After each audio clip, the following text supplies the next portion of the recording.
2019 నుంచి 2024 మధ్యలో ముఖ్యమంత్రిగా వైఎస్ జగన్మోహన్ రెడ్డి గారు ఉన్నప్పుడు దాదాపు 66,34,000 మందికి పెన్షన్లు వచ్చేది. అది ఓల్డ్ ఏజ్ అయితే, విడో అయితే, ఒంటరి మహిళలు అయితే రకరకాల పెన్షన్లలో 66,34,000 వచ్చాయి. ఇప్పుడు 2025 ఆగస్టులో మొన్న రిలీజ్ అయిన పెన్షన్లు 62,19,000. ఈ డిఫరెన్స్ ఏంటి? ఎందుకు తగ్గింది జగన్మోహన్ రెడ్డి గారు ఇచ్చిన పెన్షన్ల కంటే ఇప్పుడు అంటే తొలగింపుల కార్యక్రమం చేస్తాం. ఆ పిల్ల పింఛన్ రాకుండా తీసేసారు. మరి ఇది న్యాయమేనా చెప్పండి.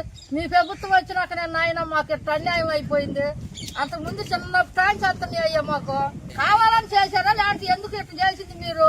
దాదాపు 4 లక్షల పెన్షన్లు ఓడగొట్టారు. వాస్తవంగా ఏముండాలి? 66,34,000 నుంచి పెరిగితే 1 లక్ష, 2 లక్షలు, 3 లక్షలు పెరగాల 1 year లో. కానీ తగ్గే మతలబ్ ఎక్కడిది?